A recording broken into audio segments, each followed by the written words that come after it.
everyone accepts Bitcoin for goods and services. So you can go to a coffee shop like here at Wait a Bit, you can spend your Bitcoin. It's one of the few places you can actually spend Bitcoin here in Kenya. But eventually you want to be able to spend it everywhere, right? 'Cause you've got this great money saving technology in Bitcoin. You save it so that you can spend it in the future, right? You can't sleep in your Bitcoin, you can't sleep in your shillings, you can't wear your euros, you can't eat your yen or dollars. Like, you need to take this money that you save and turn it into goods and services to make a better life for yourself and your family and your future.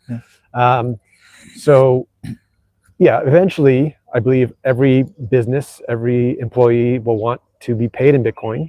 We're not there yet because the education takes a while, but eventually that will happen. But until that happens, there are hundreds of thousands, if not millions of people that have Bitcoin that want to be able to spend it, right? They've saved their value in this great tool. Now they want to be able to spend it. And so now with Tando, you have the tool. Anyone in the world can come to Kenya and spend their Bitcoin anywhere in Kenya because M-Pesa is everywhere. 54 million people. I think I saw a billboard today. There's 50 million people using Safaricom. I think the number is probably 35 million people have an M-Pesa account. Because obviously children don't have M-Pesa accounts necessarily. But yeah, 30 plus million people have an M-Pesa account, which means you can spend and send Bitcoin to all of them. So that's pretty powerful. And so there's not too many other places in the world where that opportunity exists. It's just, Kenya is so technically forward because of M-Pesa's prevalence throughout the country that it really made something powerful with Tando by combining the future of money, which is Bitcoin, with the existing payment rails here, which are just fantastic. So it's really a perfect marriage. How did you get to convince your, can I say, your first batch of developers to develop this app? Because I paid them. Forget paying. Like, did you just how did you find them? How did you build that community of developers and convince them, hey, you can develop something in Bitcoin? Because again, I'm taking you back to in time whereby it's a new space, it's a very fresh perspective. So it's kind of hard to tell someone, devote your time and energy into this thing and let's hope that it will catch on. So how did you, apart from the incentive of a few dollars or a few Bitcoin here and there? Yeah, well, I mean, one of the great things is that Kenya and Africa in general is like, it's got a very young population, and young people tend to be much more open-minded. They're not like stuck in their ways like the older people.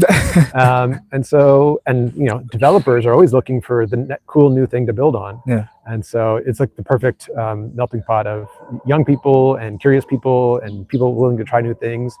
And to be honest, like, the money's broken here just like it is everywhere. And so when you say this could be the solution, people are like, all right, let's try it, because whatever we've got now is not working. So I think everyone wants to make the world a better place. It's somewhere deep down inside. You want to leave the world better than the way you found it. And so that's the whole kind of journey of entrepreneurship, is like, let me try to build something that saves people time, saves people money, makes their lives easier.